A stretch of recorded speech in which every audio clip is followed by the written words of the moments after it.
লাল শাড়ি পরে নিয়েছে, তার সাথে একদম ছোট্ট করে লাল টিপ।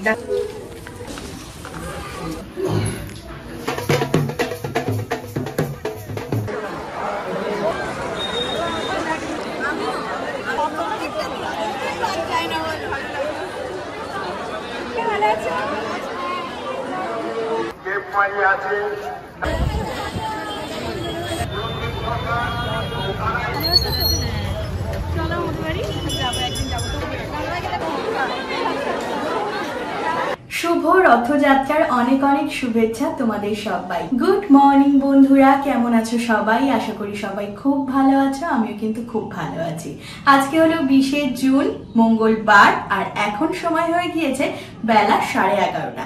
এখন থেকেই তোমাদের সঙ্গে এই সুন্দর ব্লগটা শুরু করছি। আজকে রথযাত্রা উপলক্ষে এই দিদার দেওয়া সুন্দর নাইটিটা কিন্তু পরে রয়েছি, আর আজকে এই ঘর থেকেই কিন্তু ব্লগটা শুরু করেছি। সকালে উঠে চান ধান করে একদম নতুন নাইটি ফাইটি পরে চলে এসেছি পুজো দিতে।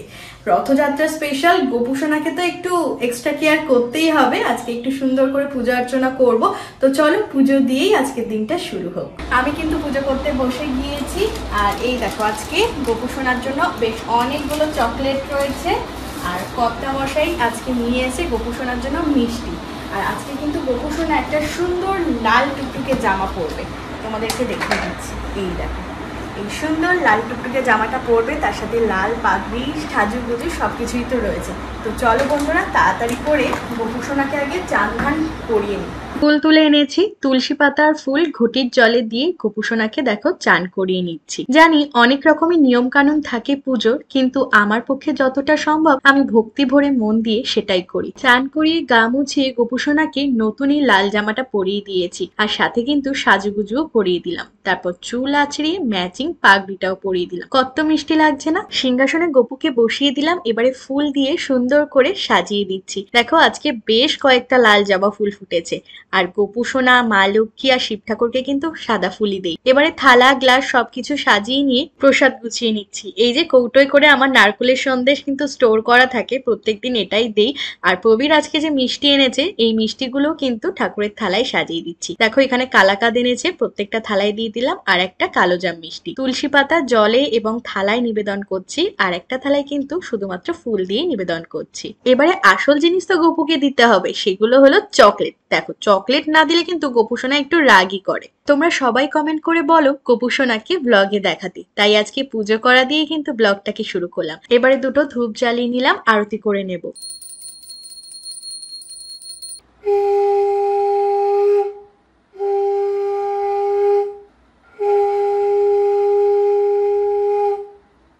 প্রণাম করে নিলাম। এইভাবেই কিন্তু আমি নিত্যদিন ভক্তি ভরে পুজো করি। পুজো দিয়ে চলে আসলাম বন্ধুরা, আর আজকে কিন্তু রান্না বান্নার কোনো ঝামেলা নেই। তার কারণ আজকে দুপুরে আমাদের পাড়াতেই এক গৃহপ্রবেশের নিমন্ত্রণ রয়েছে, তো সেখানেই যাব। তো যাব বলে শাড়িটাও আমি সিলেক্ট করে রেখেছি, এই যে, কারণ বর্ষার ওয়েদার, মানে রথের দিন করে বর্ষা তো মানে প্রত্যেকবার হবেই হবে, আমি যা দেখে আসছি। তো এই ঝমঝমিয়ে বৃষ্টি শেষ হলো যেহেতু পাড়ায়, সেজন্য এরকম কটন প্রিন্টের এই শাড়িটা পরছি রেড কালারের, তার সাথে এরকম অফ হোয়াইট কালারের হাকুবা ব্লাউজ। তো চলো ঝটপট করে শাড়ি পরে রেডি হয়ে নি। লাল শাড়ি পরে নিয়েছে, তার সাথে একদম ছোট্ট করে লাল টিপ। দেখো শাড়িটাকে কিন্তু একদম প্লিট করে পরে নিয়েছে, যেমন পারি ঠিক তেমন ভাবেই। সাজুগুজু তো কিছুই না, জাস্ট একটু লিপস্টিক লাগিয়ে নেবো। একদম হালকা একটা নিউড কালার লিপস্টিক লাগিয়ে নিচ্ছি, ব্যাস। চুলটাকে একটা ক্লিপ লাগিয়ে নেব, হয়ে যাবে রেডি। বেরিয়ে পড়েছি, আর আমি কিন্তু একা না, আমার সাথে দুই সঙ্গী সাথী, আমার দুই ননদ, দুই বোন, রানী আর সুস্মিতা। চল চল, সব জায়গায় আমরা একসাথেই থাকি।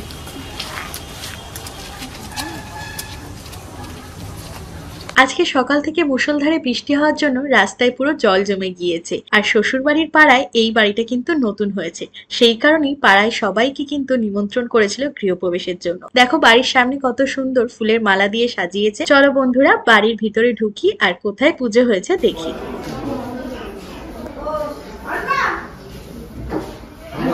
এখানেই গৃহপ্রবেশের পুজোটা হয়েছে। তো সকাল থেকে নাম কীর্তনের আওয়াজ শুনতে পাচ্ছিলাম, এগুলো সব হয়ে গিয়েছে, কারণ অনেকটা বেলা হয়ে গিয়েছে, তার আমরা বেলা করেই এসেছি। গৃহপ্রবেশের মেনুগুলো এক ঝলকে দেখিয়ে দিই। ফ্রাইড রাইস, এখানে দেখো ভেজ ডাল রয়েছে, আলুর দম রয়েছে, এখানে আমের চাটনি রয়েছে, আর রসগোল্লা রয়েছে, এখানে পাঁপড় রয়েছে, আলু ভাজা রয়েছে। দেখলে সবটাই কিন্তু দেখিয়ে দিলাম পাতিল। বাইরে বৃষ্টির ওয়েদার, কিন্তু ভিতরে ভীষণই গরম। তো তিনজন বসে গিয়েছি, ওদিকে কাকুরা বসেছে, এদিকে কাকিমা রয়েছে। প্রথমেই চলে এসছে পাতিল লেবু, কিন্তু কারেন্টটা অফ হয়ে গিয়েছে, তাই ফোনের ফ্ল্যাশ জ্বেলেই ভিডিওটা করতে হচ্ছে। ফ্রাইড রাইস, ভেজ ডাল আর আলু ভাজা। ফ্রাইড রাইসের সঙ্গে ভেজ ডালটা কিন্তু বেশ ভালোই লাগে। একটু লেবু চিপে নিলাম, তারপর আলু ভাজা দিয়ে ডাল দিয়ে মাখিয়ে দারুণ। গরম লাগছে ঠিকই, কিন্তু খাবারগুলো অনেক সুস্বাদু ছিল। এদিকে কাকিমা প্রবীর খাওয়া দাওয়া করছে, আর এদিকে সব কিনু কাকারা বসেছে। সবাই মানে আমরা পাড়াপাড়ি একসাথে বসেই খাওয়া দাওয়া করছিলাম। তারপরে চলে এসছে আলুর দম। আলুর দমটা কিন্তু বেশ ঝাল ঝাল আর স্পাইসি ছিল। তারপর চাটনি আর পাঁপড়। আমের চাটনিটা না মিষ্টি মিষ্টি বানিয়েছিল, কিশমিশ দেওয়া। শেষে কিন্তু রসগোল্লা, যেটা এক কামড় খেয়ে বরকে দিয়ে দিলাম। খাওয়া দাওয়া শেষ করে পুজোর এই ঘরে চলে এসেছি। এখানে দেখছিলাম সবাইকে প্রসাদ দিচ্ছে, তাই রানী আর আমি 2 প্লেট নিয়ে নিলাম প্রসাদ। এই যে প্রসাদ হাতে নিয়ে ফিরছি, আবারও 3 জনে। খাওয়া দাওয়া বেশ ভালোই হয়েছে বল। শুধু একটু গরমটা লেগেছে, না হলে খাবার দাবার আইটেম প্রত্যেকটা রান্নাও খুব সুন্দর ছিল। এবারে প্রসাদটা খাবো বাড়ি গিয়ে, চলো। এক্ষুনি খাওয়া দাওয়া করে এসে আবার এখন বাড়িতে প্রসাদ। হ্যাঁ বন্ধুরা, খাওয়া দাওয়া করে এসেছি, তাই কি এক্ষুনি প্রসাদ দিল আর সদ্য কেটে দিয়েছে। আর এরকম কাটা প্রসাদ গুলো না যদি আমি রেখে দেই, ওই যে কালো টাইপের হয়ে যাবে, তখন আর ভালো লাগে না। প্রসাদ জাতীয় জিনিস নষ্ট করতে একদমই ভালো লাগে না। প্রবীর আর আমার 2 প্লেট দিচ্ছিল, আমি বললাম না, প্রসাদ জিনিস 1 প্লেটই দাও, আমরা দুজনে ভাগ করে খাবো। তো এখানে প্রসাদে কি কি দিয়েছে তোমাদেরকে দেখাই। খই রয়েছে, নাড়ু রয়েছে একটা, এখানে ছোলা বুট রয়েছে, খেজুর রয়েছে, আম রয়েছে, কলা রয়েছে, শসা, আপেল, আর এটা হচ্ছে কাঁঠাল, মানে পুরো 5 ফল দিয়েছে। একটা লেবুও রয়েছে, শসা রয়েছে, আর এটা হচ্ছে সিন্নি। তো এই হচ্ছে প্রসাদ। এরকম প্রসাদ খেতে কিন্তু বেশ ভালো লাগে। চলো আমি এখন প্রসাদটা খাই। প্রসাদের সব জিনিসই কিন্তু আমরা বাড়িতে পেয়ে থাকি, কিন্তু একটা জিনিস যেটা পাই না সেটা হচ্ছে সিন্নি। এই প্রসাদী সিন্নির স্বাদ না অমৃত লাগে। তাই পেট ভরা থাকুক আর পেট খালি থাকুক, প্রসাদ খাওয়ার জন্য পেট অলওয়েজ খালি। তো চলো বন্ধুরা, আমি প্রসাদটা খেয়ে নিই, আর প্রবীরকে একটা কিছু হলেও দেবো, কারণ প্রসাদ জিনিস একটু মুখে দিতে হয়। নাড়ুটা খাবে তুমি? না, আমি একটা ছোলা খাবো। একটা ছোলা খাবে? ওকে। তো প্রসাদ প্রসাদ খেয়ে তারপর শাড়িটারিগুলো ছেড়ে নেবো, তারপর একটু রেস্ট নিয়ে নেবো। আর আজকে যেহেতু রথের মেলা হয় বসিরহাটে, তাই আমরা কিন্তু রথের মেলাও দেখতে যাব, যদি বৃষ্টি না হয় তবে। গুড ইভিনিং বন্ধুরা, এখন বাজছে সন্ধ্যে 6:30, আর একদম রেডি হয়ে গিয়েছি রথের মেলায় ঘুরতে যাওয়া বলে। আজকে অনেকদিন বাদে এই কুর্তিটা পরলাম, একদম নিয়ন গ্রিন কালারের মধ্যে, আর তার সাথে ব্ল্যাক কালারের এই ব্যাগটা নিয়েছি। এই ব্যাগটা অনেকদিন পরে নেওয়া হলো। তার সাথে হালকা সাজুগুজু তো রয়েছে, আর বরকথাও কিন্তু আমার সাথে হালকা একটু ম্যাচিং করেছে। চলো তোমাদেরকে দেখিয়ে দিই। এই দেখো, ও কিন্তু নিয়ন টি শার্ট, দুপুর বেলাতেও যেটা ছিল, রাতের বেলাতেও সেটা। তো চলো, এমনিতেই সন্ধে সন্ধে হয়ে গিয়েছে, বেরিয়ে পড়েছি আমরা। আজকের ওয়েদারটাও কিন্তু বেশ ভালো, রাস্তায় কত রথযাত্রা দেখবো।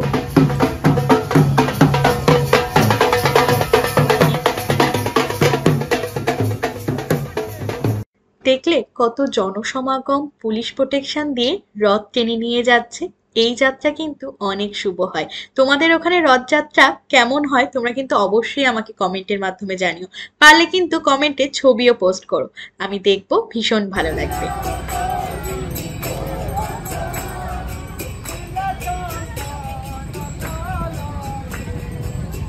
চলে এসেছি আমরা বসিরহাটে রথের মেলা দেখতে। এই মেলায় কিন্তু আমরা বিগত 2-3 বছর ধরে প্রায় আসছি। এই দিনটায় সবাই কিন্তু এখানে মেলা দেখতে আসে। দেখতেই পাচ্ছ কত মানুষের ভিড়। এখানে মন্দির রয়েছে, রথ রয়েছে, সেই সাথে প্রচুর মেলায় দোকান বসেছে। সবটাই তোমাদের সঙ্গে ঘুরে দেখাবো। আগে প্রথমে জগন্নাথ দেবের দর্শন করি, তাকে প্রণামটা সেরে নিই। কত মানুষের ভিড়, পুরো ঠেলা ঠেলি করেই কিন্তু দর্শন পেতে হচ্ছে। এটাই স্বাভাবিক, সন্ধ্যের সময় সবাই কিন্তু ঠাকুর দেখতে এসছে, আর আজকের ওয়েদারটাও তো ভীষণ ভালো। জগন্নাথ দেবের দর্শন পেয়ে গেলাম, প্রণাম করে নিচ্ছি। কত সুন্দর ফুল দিয়ে সাজিয়েছে। রথের সময় একবার আমার পুরীতে যাওয়ার ভীষণ ইচ্ছা, যদি কখনো সম্ভব হয় নিশ্চয়ই যাবো।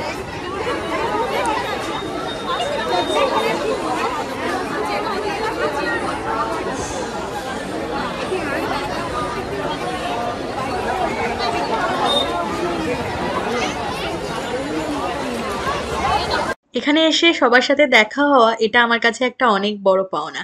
ভীষণ ভালো লাগে যখন তোমাদের সঙ্গে আমার দেখা হয়, নতুন করে আলাপ হয়, যেন একটা নতুন বন্ডিং তৈরি হয়ে যায় আমাদের।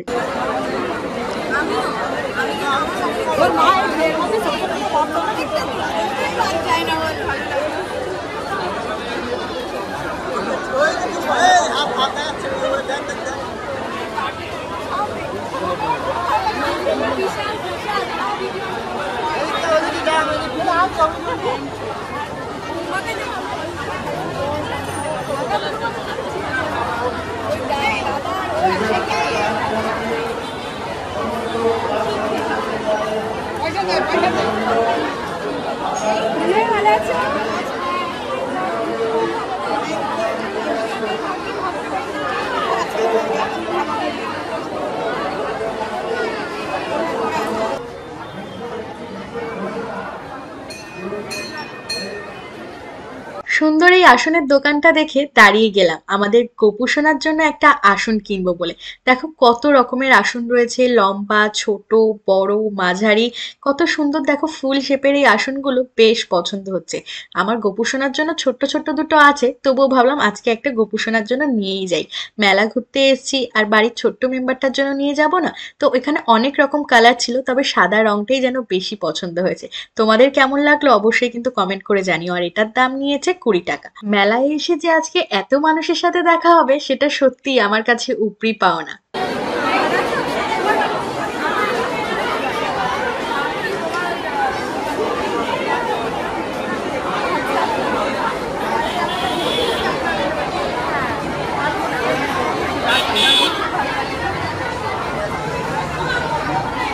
এখানে এই নতুন দোকানটা দেখে আমি একটু থেমে গেলাম।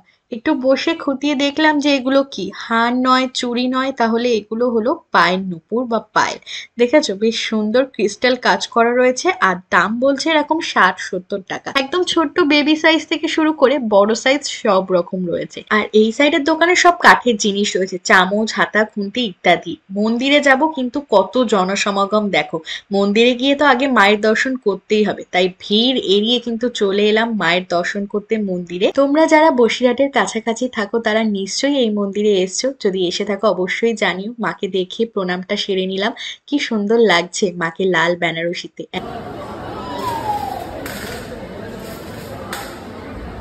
মন্দিরে মায়ের দর্শন করে একদম ছেলেবেলায় ফিরে এসেছি। দেখতেই পাচ্ছ মেহেন্দির দোকানে চলে এসেছি, যেগুলো না স্ট্যাম্প মেহেন্দি বা ছাপা মেহেন্দি। অনেক রকম ডিজাইন দেখাচ্ছিল, তো একটা ডিজাইন পছন্দ করে নিলাম। তার আগে আর বলে নিয়েছিলাম হাতে কোনো ইনফেকশন, র্যাশ বা অ্যালার্জি কিছু হবে না। তো বললো যে না, গ্যারান্টি দিচ্ছি কিছু হবে না। তো ফাইনালি দেখো ছাপ দেওয়ার পর ডিজাইনটা কতটা সুন্দর লাগছে। আর আমি এখানে মেহেন্দি করছি দেখে পাশের বাচ্চাগুলো আমার দিকে হাঁ করে তাকিয়ে আছে, ভাবছে এত বড় একটা দিদি মেহেন্দি করছে আর আমরা দেখছি। ছোটবেলায় এমন মেহেন্দি যে কত করেছি তা বলার নেই। মেলায় গেলেই বায়না করে এরকম মেহেন্দি করতাম। তোমরা কারা কারা এরকম মেহেন্দি করেছো অবশ্যই কিন্তু কমেন্ট করে জানিও। আঙুলগুলোতেও কিন্তু সরু সরু ডিজাইন পুরো ছেপে দিচ্ছে, বেশ সুন্দর লাগছিল।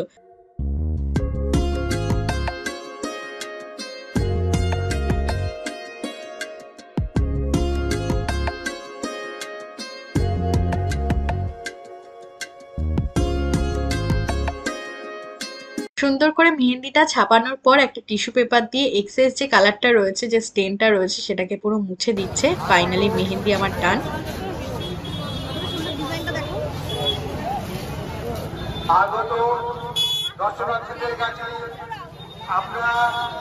এবারে চলো একটু মেলা ঘুরি। রথের মেলা মানেই কিন্তু গাছের চারা পাওয়া যাবে। কত রকম ভিন্ন ধরনের গাছ রয়েছে দেখতেই পাচ্ছ। সুপারি গাছ, নারকেল গাছ, আম গাছ থেকে শুরু করে ফুল গাছও কিন্তু রয়েছে। আর গাছ দেখেই প্রবীর দাঁড়িয়ে গেল। এখানে দেখো বটির দোকান রয়েছে, মানে সবকিছু। 12 মাসি এক আমের চারা দেখে প্রবীর এটা কেনার বায়না ধরলো। দেখো আম গাছটায় পুরো বোল হয়ে রয়েছে। তারপর এখানে কাঠের কত রকম আসবাবপত্রের জিনিস রয়েছে, আলনা, চৌকি, পিঁড়ি, ড্রেসিং টেবিল থেকে শুরু করে কি নেই বলা যেতে পারে। তারপর রাস্তা পার হয়ে আমি চলে এলাম রথের দোকানে। রথের মেলায় রথের দোকান, ভিন্ন ধরনের রথ এখানে রয়েছে, ছোট বড়। এইটা হচ্ছে সবচেয়ে ছোট সাইজ। এগুলোর দাম বলছিল মোটামুটি 70 টাকা মতো। তো আমি একটুখানি রথগুলো দেখছিলাম, দামও জিজ্ঞাসা করছিলাম। এটা মাঝারি সাইজের রয়েছে, এগুলো ওরকম 80, 90, 100 এরকম টাকা দামের মধ্যে রয়েছে। দুথাক রয়েছে। মেলায় এসে জিলিপি ভাজা দেখে জিলিপি খাওয়ার খুব লোভ হয়ে গেল, কিন্তু প্রবীর বারণ করলো যে জিলিপি খেও না, বেশি মিষ্টি হয়, মেলার জিলিপি নাকি ভালো হয় না, ব্লা ব্লা ব্লা। অনেক জ্ঞানদাতা কথা বলে নিয়ে এখন তিনি লস্যি খাচ্ছে। গরমে গলা ভেজানোর জন্য 20 টাকা দিয়ে 1 গ্লাস লস্যি নিল। খেয়ে রিয়াকশনটা তোমরা দেখতেই পাবে। একদম বলছে জলে জাস্ট চিনি গুলে দিয়েছে।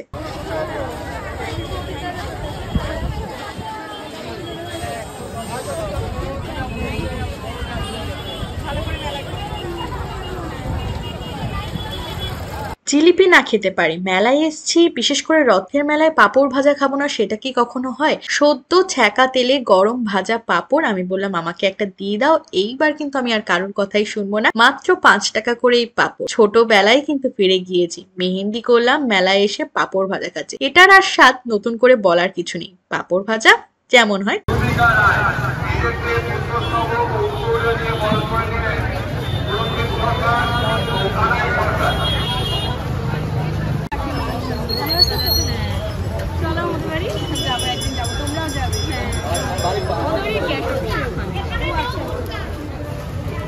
এই ছিল আজকে আমাদের দুজনের রথের মেলা ঘোরা। বিয়ের পর দ্বিতীয় বছর আমরা মেলায় ঘুরে খুব আনন্দ পেলাম। সবচেয়ে ভালো লাগার মুহূর্ত সবার সাথে দেখা হয়। মেলায় লাস্সি খেয়ে স্বাদ মেটেনি, তাই বাড়ির কাছে আসা রাস্তার একটা দোকান থেকে 1 প্যাকেট লাস্সি খেয়ে যেন গরমে তৃপ্তি পেলাম। গলাটাও ভেজালাম, খেতেও টেস্টি ছিল। বাড়ি চলে এসেছি বন্ধুরা মেলা ঘুরে। বিশাল গরম আর সেই রকম ভিড়। এই যে গোপুসোনার জিনিসটা গোপুসোনার জায়গায় রাখি। আরো কেনাকাটার মতো প্রচুর জিনিস ছিল, কিন্তু আমার প্রয়োজনীয় সেরকম জিনিস ছিল না, তাই অযথা কিনে অপ্রয়োজনীয় জিনিস মানে ঘর বোঝাই করার আমার মনে হয় কোনো মানে হয় না। আর যা গরম, বাপরে বাপ। আর এই যে মেহেন্দিটা কেমন লাগছে এখন ঘরে এসে তোমাদেরকে ভালো করে দেখাচ্ছি। আমার কিন্তু বেশ পছন্দ হয়েছে, শুধু এখন একটাই ভয় যেন কোনো এফেক্টস না পড়ে মেহেন্দি। আর কি হয়েছে জানো, বাইকে করে যখন আসছিলাম কবিরের কাঁধে এইভাবে তো হাত দিয়ে আসছিলাম, আর ওর টি শার্টের এই জায়গাটা পুরো এটা স্টেনটা বসে গিয়েছে। আগে ওটাকে মানে একটু ইজি দিয়ে হোক বা সার্ফ দিয়ে হোক একটু ক্লিন করতে হবে, না হলে পুরো যদি স্টেনটা পড়ে যায়। আর আজকে মেলায় ঘুরতে গিয়ে সবচেয়ে ভালো লাগার মুহূর্ত হলো এত মানুষের সঙ্গে দেখা হয়েছে। দিয়াস লাইফস্টাইল ফলোয়ার বন্ধু মানে আমার ফ্যামিলি মেম্বার, এত মানুষের সাথে দেখা হয়েছে। কিছু কিছু তো আমি ক্যামেরা বন্দি করতে পেরেছি, আর কিছু কিছু করতে পারিনি। তবুও প্রবীর আছে বলে সঙ্গে সঙ্গে সেগুলো ক্যাপচার করতে পারে। হয়তো আমি একা থাকলে এগুলো ক্যাপচার করে তোমাদের সঙ্গে শেয়ার করতে পারতাম না। ভীষণ ভালো লেগেছে। তো এখন ড্রেস গুলো চেঞ্জ করি, একদম ঘেমে নিয়ে একাকার অবস্থা। হাত মুখ ধুয়ে ফ্রেশ হই, নাইটি পরে নিই, তারপর তোমাদের সঙ্গে আবারও দেখা করছি। হাত মুখ ধুয়ে ফ্রেশ হয়ে বসে গিয়েছি ল্যাপটপের সামনে। নিত্যদিনের যেটা কাজ ভিডিও এডিটিং করা। তো ভিডিও এডিটিং করতে করতে অনেকের কমেন্ট গুলো পড়ছিলাম ইউটিউব থেকে এবং ফেসবুক থেকে। 50,000 সাবস্ক্রাইবার পূর্ণ করার দরুন তোমরা অনেক অনেক গুড উইশেস, কংগ্রেচুলেশন জানিয়েছো। তোমাদের প্রত্যেকের কমেন্টের আমি চেষ্টা করেছি রিপ্লাই দেওয়ার, আর যাদের দিতে পারিনি তাদেরকে অন ক্যামেরায় বলছি থ্যাংক ইউ সো মাচ। তোমাদের প্রত্যেককে, আমার যারা ওয়েল উইশার রয়েছে প্রত্যেককে থ্যাংক ইউ সো মাচ। এভাবেই সাপোর্ট করে যেও, ভালোবাসা দিয়ে যেও। অলরেডি কিন্তু আমরা 50 থেকে 51,000-এর দিকে চলে এসেছি। আর খুব তাড়াতাড়ি এই যে 50,000 সাবস্ক্রাইবার আমরা ক্রস করেছি ইউটিউব চ্যানেলে, তার জন্য একটা ছোট্টখাট্টো সেলিব্রেশন করব। সেটা কেক কাটিং দিয়ে হোক বা ভালো মন্দ রান্না বান্না করে খাওয়া দাওয়া দিয়ে হোক, যেটাই হবে তোমাদের সঙ্গে তো সবটাই আমি ব্লগের মাধ্যমে শেয়ার করি। তো এভাবেই তো কাটালাম আজকে রথের স্পেশাল দিনটা। আর রাতের ডিনারে একদম সিম্পল, জাস্ট রুটি, একটু আলু চচ্চড়ি বা বেগুন ভাজা এরকম টাইপের কিছু করে নেবো, কারণ রথের দিন তো নিরামিষ খেতে হয়, সেই কারণেই নিরামিষ খাচ্ছি। আর ভিডিওটাকে সুন্দর করে এডিট করে নিই যাতে কাল ঠিক সকাল 8টায় তোমরা ইউটিউব থেকে এবং ফেসবুক থেকে দেখে নিতে পারো। তো আজকে এরই সাথে সাথে এই সুন্দর ব্লগটাকে করে দিচ্ছি এখানেই এন্ড। আশা করি ভিডিওটা তোমাদের অনেকটা ভালো লেগেছে। আর ভালো লাগলে কি করতে হবে, ভিডিওটা ছেড়ে যাওয়ার আগে লাইক, কমেন্ট আর শেয়ার, এই 3টে জিনিস কিন্তু করে যেতে হবে। আর সাথে সাথে সাবস্ক্রাইব করতে হবে আর ফেসবুক পেজটাকে ফলো করতে হবে, যেটা একদমই কিন্তু ফ্রি, একদমই ফ্রি। তো দেখা হচ্ছে খুব তাড়াতাড়ি কালকের একটা নতুন টাটকা টাটকা তাজা তাজা ব্লগের মাধ্যমে। Tata, bye bye, good night.